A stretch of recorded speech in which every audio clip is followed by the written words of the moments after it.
akka ilbiisa shuu hayda maa bayi mubarak ol deebisaa ka reefa birrii meeqaan nutti gurguru jedhe boontuu gadi bu'aa na dhaggeeffadhaa sanattan himaa. Akkuma mucayyoon kun boqochuu fi dhiisuu ishee jechuudha walii walaallamee ammallee jechuudha reeffi ishii gara biyyaa galuudha fi baay'ee tokko jechuudha waliin mormii godhatee jira jechuudha. Mucayyoon kun du'a tokko miti du'a lama duute jechuudha. Ashamaa harka fuunee hordoftoonni kennaa jaalalaa akkam jirtu nagaa keessanii nagaadha rabbiin galannaa ta'u isinis lafa jirtanitti nagaa guddaa qabaadhaa isiniin jedha hordoftoota kooyi waa'ee mucayyoo kana baay'ee tokko nama dhiba jechuudha. Maaliif akka ta'e hin beeku isiniin jedha mormiitu baay'ate isiniin jedha.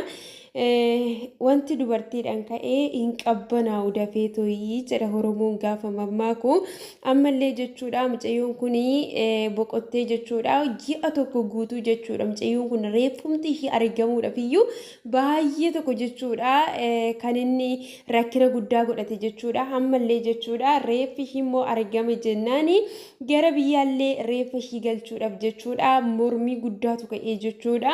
Akkuma beekamu guyyaa kaleessa jechuudha reeffi mucayyoo argame mucayyoon illee akkaataa ishiin itti boqotte duubeetti ture jechuudha. Haa ta'uyyuu malee jechuudha mucayyoon kun yeroo kanatti mana xalabaatti baatee jirti waan ta'eef baddee jechuudha. Warri ishiin bira hojjechaa turte suni ishii gargaaranii gara biyyaatti reeffa erguuti hin danda'an jechuudha. Isaaniyyuu mucayyoo kanarratti kissi bananii jiru jechuudha. Maaliif mana xalabaa keessa kontiraataa yeroo ba'anii yeroo jala baddee deemanii jechuudha mana seeraa beeksanii himata irratti banu jechuudha.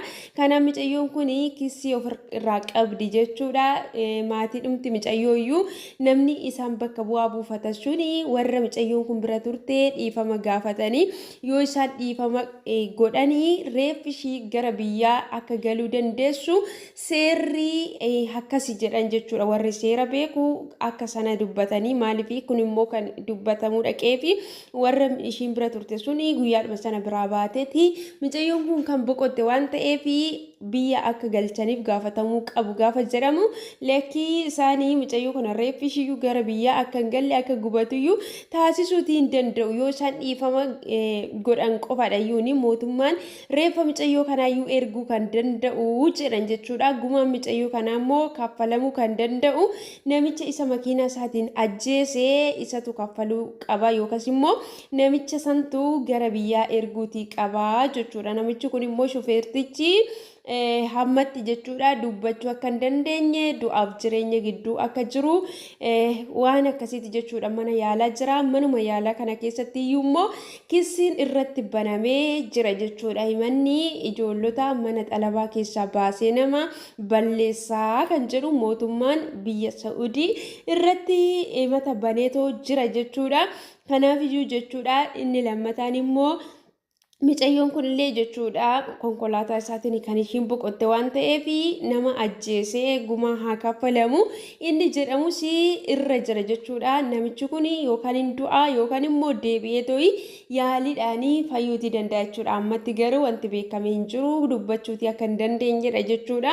Kanaaf iyyuu jechuudha dirqama wanti godhamuu qabu imbaasiin illee gargaaruutii akka hin dandeenye imbaasiin kan inni godhu reeffi argamee fi waan ta'eef iyyuu isa kana akka isaan biyya galfatanii fi wantoota tokko tokko eeyyama laachuu fi akka danda'udha jechuudha. Kanaaf maatiitu reeffa mucayyoo gara biyya isaanii galchatanii reeffa mucayyoo isaanii yookaas immoo iddoo awwaalcha ishii yeroo hundumayyuu yaadachuu akka danda'anitti gadi ba'anii awwaallachuu danda'u jechuudha. Kan hin taane taananii biyya sanatti mootummaan biyya sanaa awwaaluutii danda'a jechuudha. Yeroo hammaa kanatti mucayyoo ofiin boontu kan jedhamtu kuni jechuudha. Durallee mucayyoon kun hin duune xalabaadha baatee tooyi ijaazaa geessertii hin cuqqaalanii mucayyoon dhofamtee jirti. Mucayyoon hin gurguratanii waan baay'eedha jechuudha kan ishiin haasaa jirtu. Ammallee jechuudha yeroo akkaawuntiin haadhaa fi abbaa mucayyoo kana banamee gargaarsi godhamee fi gara biyyaatti birrii gaafatame kun kafalamee kan irraafillee wacii tokko tokko akkasumallee maatii bo'aa jiran kanaaf ilmoo isaanii dhabaniiru waan ta'eef gargaarsi akka godhamuu fi uummanni jechuudha akkaawuntii Mubarak kan maatii bansiisee fi irratti gargaaramuu yeroo jalqaban keessatti Mubaarakiin mucayyoon kun TikTok shibbanachuudhaaf viidiyoo waraabuudhaan yeroo ammaa kanatti reeffa nutti gurgurachuu fi maalii akkamitti reeffa birriidhaan akkamitti galfamaa hin galfamu kun seera miti. Himbaasii yookiis immoo mootummaa Saawudiitu gara biyyaatti mucayyoo tolaan jechuudha maallaqa otoo ittiin baasin reeffa erguutii danda'a isin birrii keenya nyaachuudhaa fi ammaalitti waan akkasii jettee to'i mucayyoon kun yeroo ammaa kanatti jechuudha kaastee jirti jechuudha mormii. Kanaaf namoonni hedduun illee mormii akkasii kaasanii jiru jechuudha. Mormiin akkasii kun immoo dursayyuu jechuudha karaa mucayyoo yoo xalabaa keessa jiraatte tolaan galuutii akka dandeessu garuu mucayyoon achi keessaa baddee waan jirtuu fi jarumti ishiin bira hojjechaa turte suniyyuu kissii irratti bananii kissii mucayyoo irrayyuu akka jiru isayyuu isaan heeyyama isaanii malee galuutii akka hin dandeenye kanaafiyyuu waan akkasiiti jechuudha kan ibsamaatii jiru dhugaa dubbachuudha fi mucayyoon kun duraanillee reeffi mucayyoo kana otoo hin argamin ammana akka turu kan taasise mucayyoo kana jechuudha maaliif akkuma arganitti sooshaal miidiyaa kanarratti dubbii hin beekne keessa bu'uun gaarummaa hin qabu siniin jira. Kanaaf dhugaa ammallee jechuudha mucayyoon kun namoonni hedduun jechuudha amma akkaataatti gargaaranii dhaabaniiti jiru jechuudha mucayyoon kun ammallee jechuudha kan boqotte irrallee ammallee jechuudha waa akka ishiin hin boqonne waan akkasii kaafte jechuudha mucayyoon konkolaataadhaan hin duune nama tajjeese waan akkasii kana jetti jechuudha. Kanaaf jechuudha dhugaa rabbii baay'ee tokko nama gaddisiisaa mucayyoon kun boqotteetti garuu bakka erga boqotteeyyuu lubbuu ishee boqottu akkasitti waan akkasii kana gochuun baay'ee barbaachisaa miti maaliif maatii dhumti mucayyoo kanallee hin boqotan jechuudha haatiif abbaan yeroo akkasitti siksik jedhanii yeroo bo'an jechuudha reeffa mucaa isaaniiyyuu yoo ijaan arganii gara isaanii yoo kukkutatanii gaariidhaan jira. Kanaaf dhugaa rabbii ani baay'ee dhuma tokko jechuudha kan inni na gaddisiise namni maaliif jechuudha du'aa namaa irrattis baqachuun dhimma namaa keessa galeetoo waan akkas godhuuf hin beeku isheen jedha hordoftoota kooyi waa'ee mucayyoo kanaa baay'ee dhuma tokko jechuudha kan nama gaddisiisu karaadhuma bakka tolayyuu galuu hin dandeessi hin galfama reefuu jedhame. Bakka bu'aa sanirraa fudhattee sii kenninaa reeffa gurgurachuu hin dandeenyu nuti fuudhii galchi karaa danda'amuun ishii jennaanis immoo isa kanas itti waliif hin galleessin hin jedha.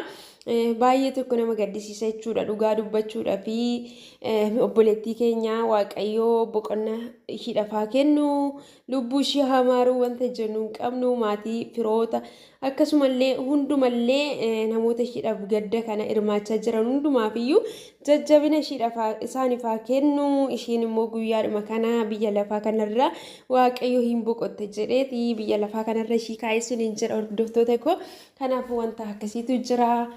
Dhimma mucayyoo kanarra siniin jedha yoo yaadni gurguraa jiraate dhiifama siniin jechuudha. Mana xalabaa kontiraataa keessa ba'uun kinoo rakkina gurguddaa akkana qaba jechuudha. Yoo boqottellee reeffi keetillee nagaadhaan hin galu jechuudha. Hamma ta'e jechuudha otoo mana xalabaa yookiis immoo kontiraata keessatti otoo boqottee mucayyoon kun hanga kana jechuudha reeffi ishii irratti hin qoofamu jechuudha ammallee baay'ee tokko irratti qoofamaa jira siniin jira otoo obboleettii namaa taatee akkas hin godhamu jechuudha. Otuma reeffi kun iyyuu immoo tola otoo galeeyyuu maatii kanaan walitti qabame wanta mucayyoo kanatti yaadachuu danda'a yaadannoon tokko otoo godhameefis maatiin kun maatii harka qalleeyyiti waan ta'eef jechuudha waanuma nama miidhuu hin qabu jechuudha isaanii ilmoo isaaniiyyuu akkuma maatii keenya jechuudha ergatanii deemtee naaf hojjettee naaf jijjiiramtee mucayyoo koo jaanan arge jedhanii ergatanii jechuudha haala kanaan dhabanii jiru isaaniiyyuu ilmoo ofii dhabuurra wanti caalu hin jiru jechuudha qarshiidhaaf akkas ba'anii amilee maatii kanaa jechuudha durayyuu cabee jira waan ta'eef lammata cabsuun hin barbaachisu siniin jedha waaqayyoollee uumaan keenyallee namatti gadda siniin jedha. Egaa obboloota koo dhugaa dubbachuudha fi ani hedduudhuma tokko gaddee waan dubbadhullee na wallaalee siniin jedha. Ulfinni immoo manuma madaamii keessatti wayyaa adaraa keessanii hin ba'inaa siniin jedha mucayyoo kanarraa baradhaadha.